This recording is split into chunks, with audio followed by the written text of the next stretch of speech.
wanted to talk about Alex Jones being back on Twitter. We already talked about it a little bit on the channel, but he started posting content, and within 24 hours or 48 hours of him being on the platform, he's already released this video, which is like 27 minutes long. It's a very long video. Breaking: NATO officially mobilizes for direct war with Russia. They are not preparing for direct war with Russia. There is no World War III coming around the corner. There are, like, you know, there are things like NATO training operations for the possibility of one day there being a war with Russia.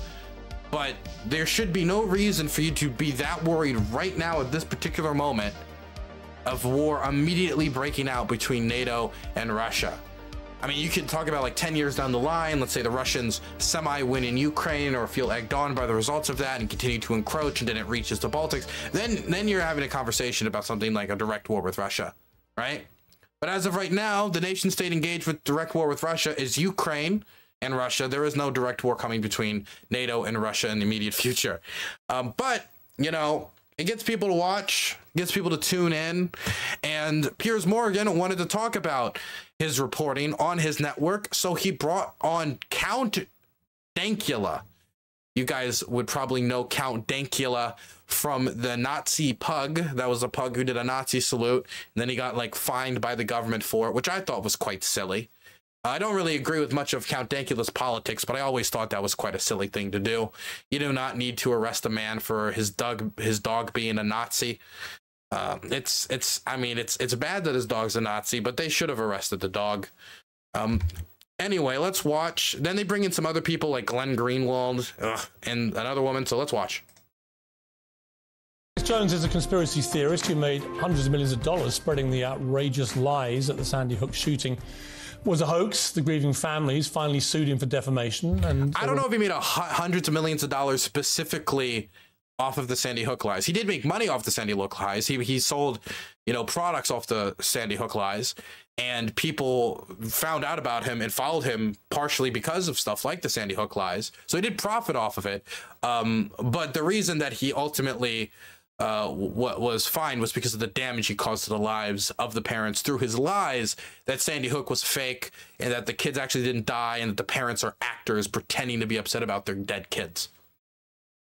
Awarded more than $1 billion, but so far he hasn't paid them a dime. This is what happened last time I tried to hold him to account.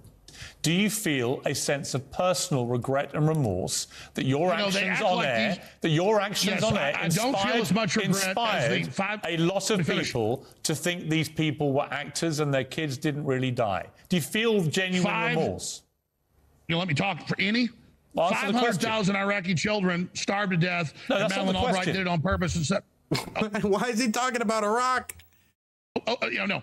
Look, so what? I caused a harassment campaign for the parents of dead children. That sucks. But did you know Hitler? He's allowed on Twitter, and like, okay, I get it. Okay, there's other bad people allowed on Twitter. There's other bad people who have done bad things. But he's asking about the regrets you could feel for the wrong thing you did. If every time people just brought up bad things other people did, anytime they got caught for doing a bad thing, well, then nobody would ever take responsibility for anything. And I think that's the point. I feel way less. No, I legitimately questioned Sandy Hook, and I stand by what I did. You said it was a fake. He legitimately questioned Sandy Hook. He did say it was fake. He said it looked like the parents were acting. He said all sorts of stuff about it that was completely nonsense. And if he really believed it, then you shouldn't trust Alex Jones's judgment, period, because he obviously does not have good judgment. People will talk about Alex Jones predicting things right, but if you look at the history of Alex Jones's predictions, he'll just fire so many predictions out, so rapid fire about so many different things, miss 90% of them, but if 10% of them hit, he's going to take those 10%, he's going to clip them together, and boom, he looks like he predicts things very accurately. But most of the time, it ends up like the Sandy Hook thing. Wrong prediction that's honestly about really gross. A lot of times it's about things like natural disasters or about infectious diseases and important news that people should know the truth about.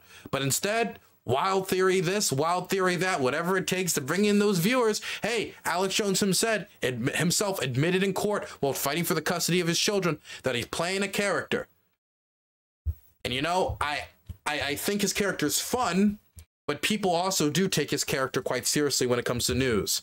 And that's what led to the harassment campaign. And so while Alex Jones is very funny, I do admit to that, we do need to take the effect he had on those people's lives seriously. A hoax. You let me finish? I'm not going to come back on your show in 10 years and you'll say, do you now apologize? If I sat here and slit my throat on air, it wouldn't be enough for you. Well, this weekend, Alex Jones was banned from all mainstream social media For the record, that would be enough for me.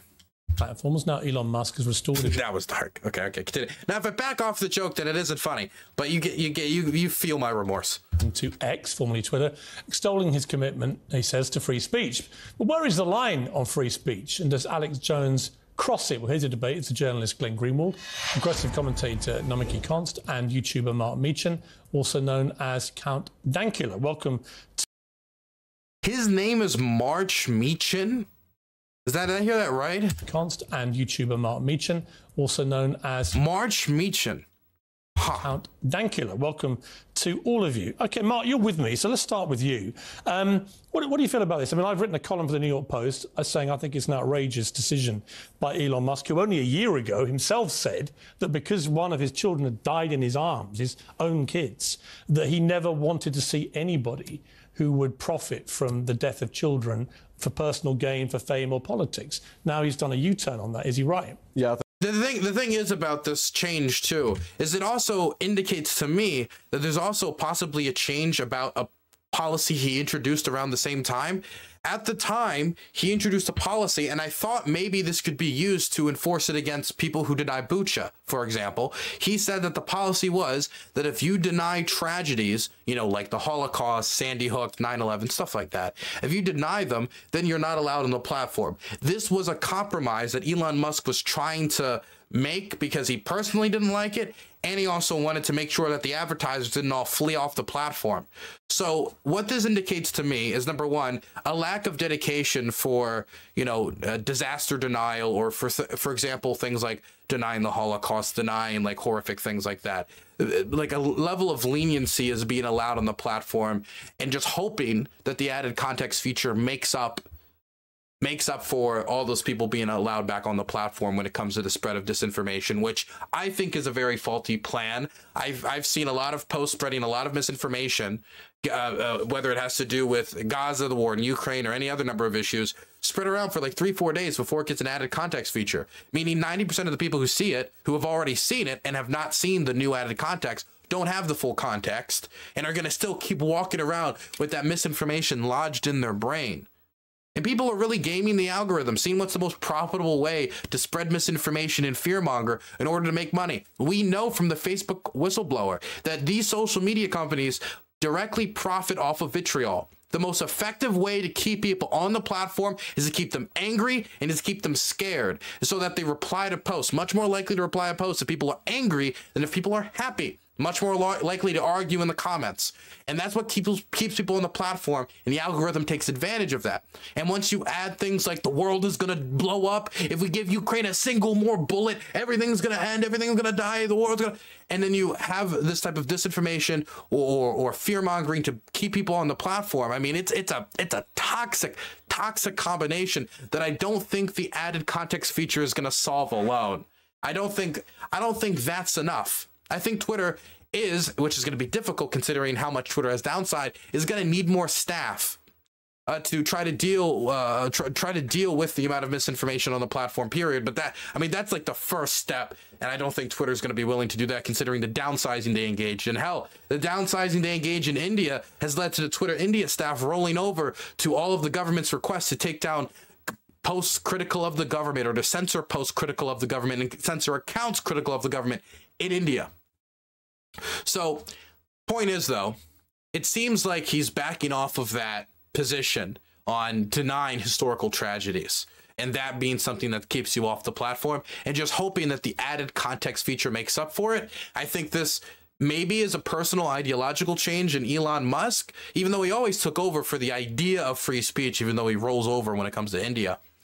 But I think a lot of it also is, I think he just kind of said, screw the advertisers. After Disney pulled out and we saw how he was acting with Bob Iger, the CEO of Disney, telling him to literally fuck off, I have a feeling in my stomach that he's just kind of winging it at this point, and this is another way to say fuck you to the advertisers. We don't need the advertiser money. We'll make it up some way else. How else? I have yet to see. I think he's completely right in doing it. Why? I don't think to be clear, I don't think Twitter Blue is going to make up for it. Plus company, so if he wants Alex Jones back on the platform, then he absolutely can.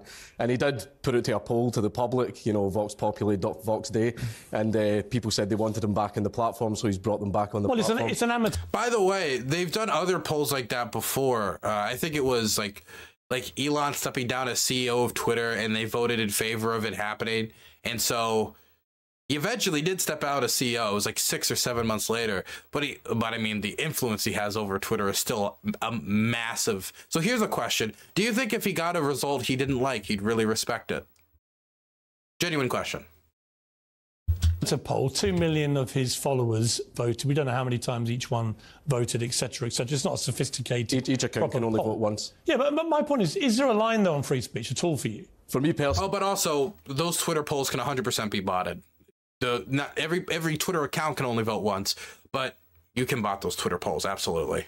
No. Nothing. No. I think that Alex Jones should be able to go on Twitter. If they want him there, then that's fine. They can have him there, and he can. Do you think what he said about the Sandy Hook massacre was justified then?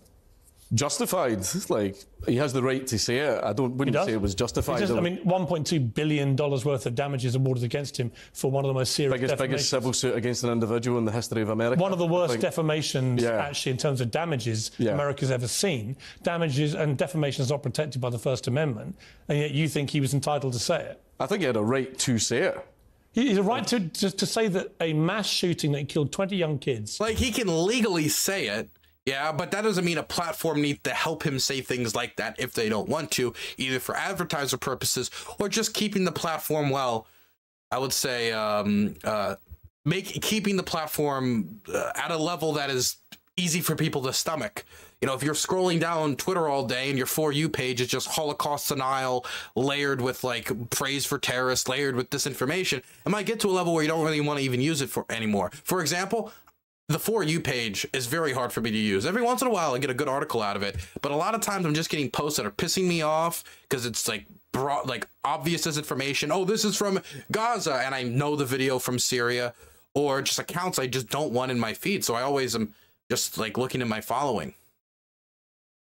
Was a fake and a hoax, that the parents of the grieving dead were crisis actors. Wow. These were statements which he repeatedly made, which led to actual intimidation, harassment, death. Like, I don't think Alex Jones brings anything of value to Twitter outside of like entertainment value. But when it comes to our political discussions online, I think he's going to actively do damage. The same way that I see other people like Censored Man, Jackson Hinkle, and other people do damage to the conversation by constantly spreading misinformation. And I also think that these people are really good at gaming the algorithm and being as vitriolic as possible to get to the front of the line, which we know from the Facebook whistleblower is how you get to the front of the line. And that they could do a real damage to the discourse online and real damage to everybody's knowledge about really important issues. I mean, if people like Tucker Carlson can say on mainstream news for every one Russian soldier that dies, 7 Ukrainian soldiers died, if he can get away with saying nonsense, bullshit, misinformation like that on mainstream television, imagine the type of shit they can get away with on Twitter with no regulation and censorship whatsoever. No evil censorship, but no moderation whatsoever. And just hoping that the context added feature and that the community voting on it, getting results 4 or 5 days afterwards with nobody watching the post anymore, is going to be enough to regulate the platform, to make it marketable for any sort of advertisers, or make it, you know, sustainable. Making it sustainable economically, sustainable as in like keeping people on, keeping the community on, and making sure that it doesn't do active damage to our discourse, our political discourse. Rape threats and people in the street going up. Because what you see is determined by the algorithm, man. Those ones and zeros have a real impact on democracy.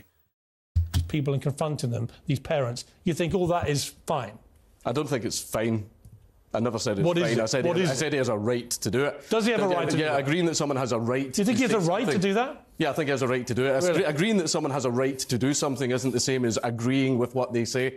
No, I agree. Yeah, I agree. a case of, you actually think he has a right to do what he did, with the consequences we now know happened? Yes, basically, yeah, a bunch of nutters did do a lot of awful stuff after the fact, but that's basically going down the same route of, remember back in the 90s they wanted to ban video games and Dungeons and Dragons because they thought it caused violence and devil worship. Or you can't, engage with this type of, media, otherwise it's... This is a little different because we know that Alex Jones's spreading of misinformation about Sandy Hook caused a bunch of crazy people that followed and watched his content because they're fucking crazy and his show is crazy.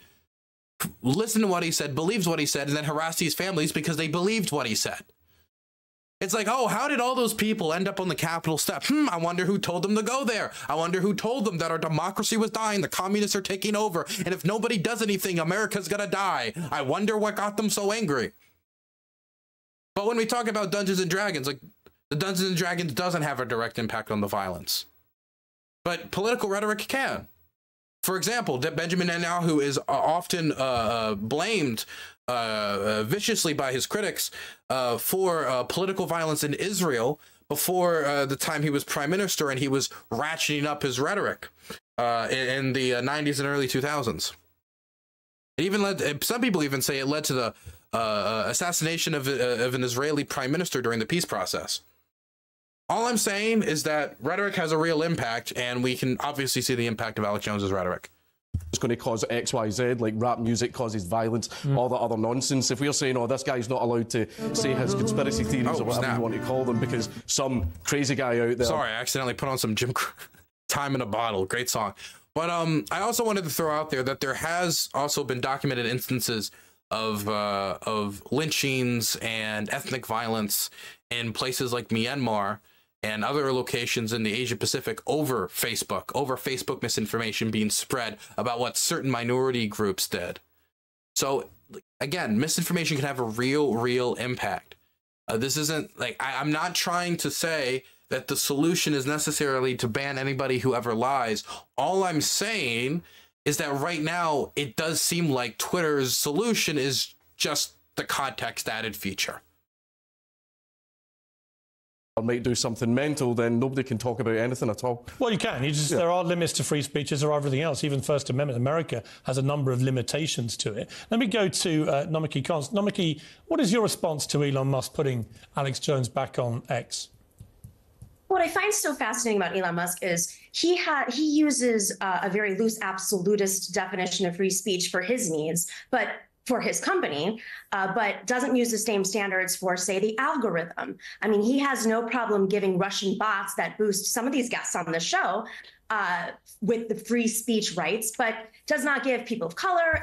That's 100% about Glenn Greenwald. That's 100% about Glenn Greenwald. That's not about Count Dankula. You think anybody's saying the Russians are propping up Count Dankula? That's 100%. Some hot tea directed at Glenn Greenwald right there. Ooh, spitballed right across the this television screen.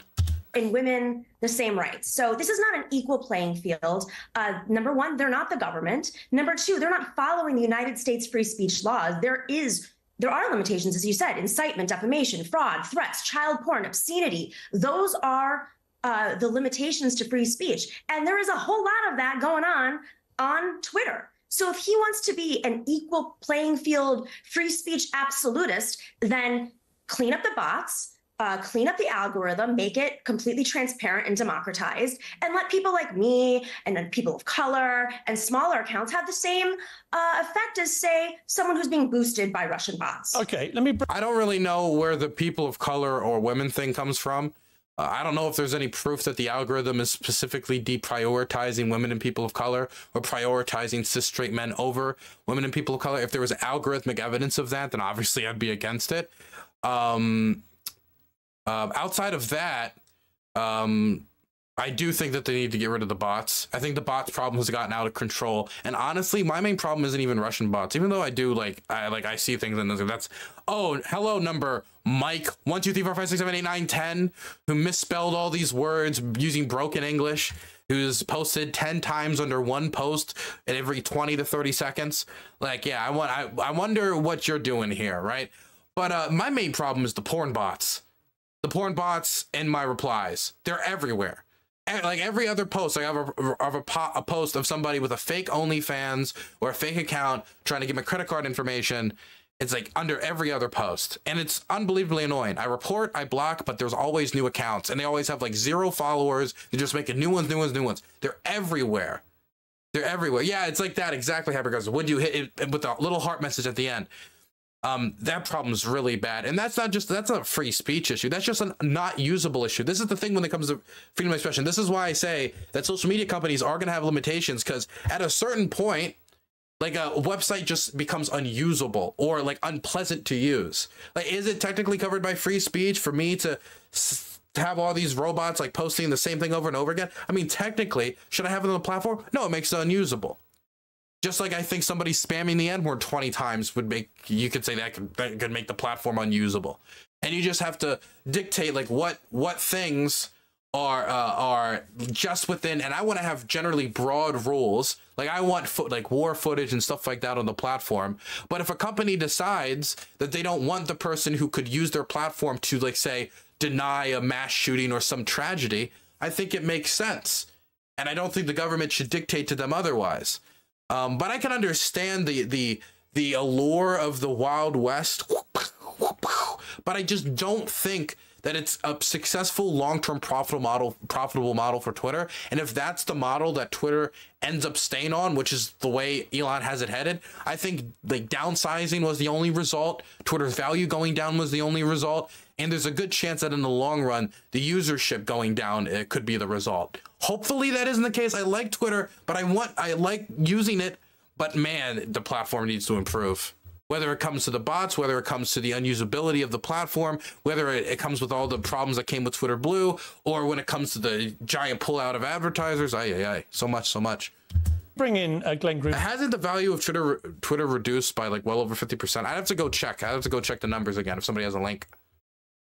Well, Glenn, you know, you like me, you're a big supporter of the principle of free speech. And let's just lay that on the table. I call this show Uncensored because I want it to celebrate free speech. But I've always been aware there are limitations. And under the First Amendment, which is one of the greatest protectors of free speech anywhere in the world, defamation is not protected under the First Amendment. And this was clearly one of the most serious defamations of a body of people. Also, can I just say, it sucks that some of the most brainless, unimaginative nobodies are now at the top of every Twitter comment section saying like absolutely nothing of value just because they got the check mark.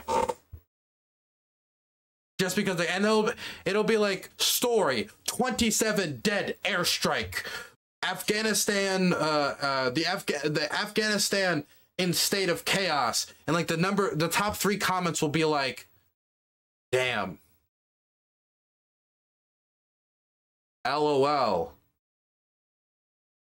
sad face. And then that'll be like the top 3, 5, 10, depending on how many blue people responded comments. And it's just awful. And then you got to scroll down before I get to anything that's upwards of like 100 likes. They're actually useful information of people being like, yes, this is an Afghan from the area. This is what my family's telling me. And the first 3 are like, man, Afghanistan will be fine. I just invest in some crypto. And it's just nonsense bullshit every time. Or someone saying, this reminds me of my wife. Just not complete nonsense. It's unusable, man. I don't like being able to pay for your tweets to be promoted that way. And I paid for Twitter Blue, but I felt like as a journalist who wants my work to be seen, it was like, damn, I'm not taking the L in the algorithm. I gotta do what I gotta do to get my work out there. So I decided to buy it, but I don't like it. I'm like a Russian liberal. I'll pay my taxes. I'll say this isn't that nice, but I'll keep going along with it. Sorry, that was a cruel joke. That was a cruel joke. I know good Russian liberals, okay? There are good ones, okay? Was clearly one of the most serious defamations of a body of people that America has ever seen. So I don't understand why, just for that reason alone, why Elon Musk has performed this U-turn with Alex Jones. I think the issue, Piers, is what they do on the platform. We have all kinds of terrible people using social media. We have people who lied the United States into a devastating war in Iraq, including the current president of the United States. We have people who defame all the time, like the guest I just heard in my ear tried implying, though she wasn't courageous enough to say who she meant, that one of the people on this panel. Okay, before they start going back and forth, I hope they tear each other apart. Anytime Glenn Greenwald gets torn apart, it's funny to me. I'm not a big fan of his work. But I do want to just throw out there that if the problem is, oh, but he did it off platform, immediately once he was let back on Twitter, he's now doing a Twitter exclusive show. It will be, I mean, we just talked about the start of the show, his like World War III fear-mongering. It will not be long before he is spreading misinformation on the platform. And if he continues with this type of programming, there's a good chance that by the end, he will be spreading some misinformation on the show about some sort of tragedy. Because if the tragedy is in the news and he's going to talk about it, him talking about anything, there's a good chance he's going to say something that's just completely false and made up for attention. So I don't think the problem when it comes to Alex Jones in the long term is just going to be, oh, what is he doing on and off platform? Any platform Alex Jones goes on, he's going to say some wacky, crazy shit. We have people who defame all the time, like the guest I just heard in my ear tried implying, though she wasn't courageous enough to say who she meant, that one of the people on this panel is somehow promoted by. I'm sorry, I don't know why I'm hearing a voice in my ear because I'm not actually done talking yet. So the standard, Piers, that Elon Musk enunciated when he first bought Twitter is one that I supported, even though he hasn't always adhered to it, which is as long as people are using that platform in ways that the law allows speech to persist, to be able to be expressed, then everybody should be able to be heard. What they do outside the platform, I don't think we want social media, Facebook saying, oh, this person did something terrible off the platform, now we're going to ban them. Otherwise, we're going to have big tech censors who sit in judgment of everybody's behavior and whether they're a good person off the platform. Right, but on this, Alex Jones did use Twitter to amplify his disgusting lies about Sandy Hook, and he will now be able to monetize all of his conspiracy theories. Damn, Piers Morgan and me we're on the same wavelength. Maybe he's one of the good Brits, one of the good ones. To his heart's content on X without having paid a... I still don't like his interviews that much. Still don't like his interview style that much. I do like the recent content he's been doing, but I still don't like his interview style. Single dime of the 1.2 billion damages awarded against him, which should be going to the families of the Sandy Hook victims that he so cruelly defamed. That's my problem with this, is he's not just any old Joe who got deplatformed, got brought back. This is a guy at the centre of the biggest defamation case in recent times who hasn't paid any of his dues to these people. But Piers, if he monetizes his platform on X. Yeah, it'd be really funny if Elon said, yes, you can advertise on X under the condition that every dime goes to the families of Sandy Hook. That, you know, I wouldn't be that. Nah, it's still, you know, at least I'd be, you know, that's cheeky enough for me to have some respect for, you know?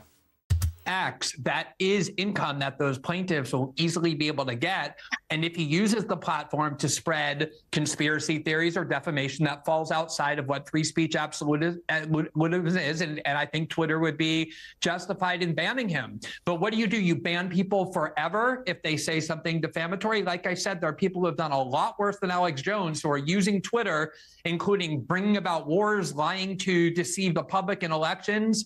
And I don't think that we want this standard that says anything other than as long as you say things that are within the First Amendment, you should be entitled to use social media. Once you don't, you should have a just punishment. He's been banned for many years now, and I think Elon Musk is saying, okay, it's time to bring him back and see how he uses the platform. But it's so what to me? Okay, but you see, my criteria... Dude, if he is going to spread misinformation on the platform, that's going to happen. I just don't think that there's any... I just don't think at this point, basically, no matter what he says, unless it's like a direct open threat, like a violent threat, he's gonna get kicked off the platform. Because it seems like there's no longer any standard for what people post on the platform. Because people will post constant disinformation about what's going on in Gaza, just constantly over and over and over again, but just gaming the algorithm to get views and make money. And I see like no bans getting dished out. I don't think that they're gonna ban him once he's here, because the policy right now just seems like Wild West. Here has always been that if you were a world leader or an elected official, actually, of any kind, at any level, then I think everything that you tweet should be left on the historical record in perpetuity, right? And we just had a big issue here with ministers losing their WhatsApp messages at the crucial part of the pandemic. It shouldn't be allowed. It should all be public property, this kind of stuff. So I'd separate elected officials from ordinary people like... I think that's a reasonable position. Alex Jones, but... Like, people talk about Khomeini being on the platform, but, like, dude, if Khomeini could start, like, toilet tweeting, just, like, his random thoughts, that'd be great. What Alex Jones? But what about journalists? What about journalists who lied the UK and the US into war? There are plenty of those people who still are doing those things. They're still lying people into wars. They're still lying about wars. Are you comfortable with having? I think that's a good point. I think honestly, Google sit in judgment. Glenn, what about Nazis? I mean, you've defended Nazis in the past because you're a free speech absolutist as a lawyer. So why is it some people get more power when it comes to free speech, more rights when it comes to free speech, but others don't? Like who? Again, this is like not a level playing field. She's complaining because nobody has an interest. She's complaining because nobody has an interest in watching her show or listening to her on Twitter. So she's complaining that the algorithm somehow. I love this. Wow, it's so catty. They're so catty today, Glenn. Oh my God, they're going at it. Quiet her, suppress her. I'm talking about algorithms in which do not like each other. Equal rights. So you're using. No, that's not the case at all. That's not how it works in Twitter at all. You're assuming that Alex Jones has the same rights as everybody else on Twitter, and that is just not true. Okay, you know what? Okay, listen, it's a very interesting debate. I wish I could talk about it longer. We've run out of time, but thank you, all of you. All I would say is, personally, there has to be a line with people like Jones who commit atrocious defamations, are not held remotely accountable for it, and are then welcomed back like free speech heroes. They're not free speech heroes. He's a hate speech monster for me. But anyway, on Uncensored, you can disagree, as you have. Yeah. So good to... Look, okay, you guys want to know my position? I am generally pretty free speech absolutist when it comes to a matter of law, right? When it comes to a matter of law, I think you should be able to say generally anything outside of, like, two scenarios. And, like, one scenario is, of course, like... defamation, of clear defamation. I do think the standard for defamation should be much higher than, say, Donald Trump has suggested. I think that should not be covered. Violent threats, stuff of that sort, incitements to violence should not be covered. And I could imagine the government being like, if we get invaded by the Chinese, if there's like an American Chinese, like, yes, here are the coordinates, the great, like, I could imagine like arresting people for that and stuff like that. Like, of course. But when we're talking about free speech as a matter of law, I'm generally a free speech absolutist. And I say generally free speech absolutist just to say that, not to say that I believe in all cases in freedom of expression, as I noted those few examples, but that I feel very dedicated to it as a principle. Now, when it comes to social media, I believe that if a social media platform wants to be completely unregulated in the way that Elon wants right now, I think that's perfectly fine. I just don't think that it will succeed on the market, and I think it'll go down. I think it'll lose the advertising revenue, and then I'll think it'll lose the ability to staff people, because people don't want to see swastikas like all over their Twitter screen when they're scrolling, or Holocaust denial, all the other nonsense that is being proliferated on the platform. I don't think it'll succeed in that model. So I think eventually Elon's going to have to find some middle ground. I think right now it's in flux again as he's readjusting to be more anti-advertiser or against the advertisers, like Disney and Bob Iger, who he told to fuck off recently, than ever. But at the end of the day, I think that when you're one of the big social media platforms with these many people on it, you're gonna have to, for general audiences, try to curtail the content that's on here from super racist content, from Holocaust denial, and a lot of the type of misinformation that is produced by people like Alex Jones. I'm not saying that doesn't mean there can't be anywhere that's the Wild West. If the forums want to be the Wild West, if you want to have 4chan, okay, that's fine at the end of the day. I just think that if it continues like this, Twitter may continue to downsize. He has enough money to keep Twitter going, though. I mean, I think that he has enough money to keep Twitter going. I just think that it might be like Truth Social, where it's just kind of running on fumes forever.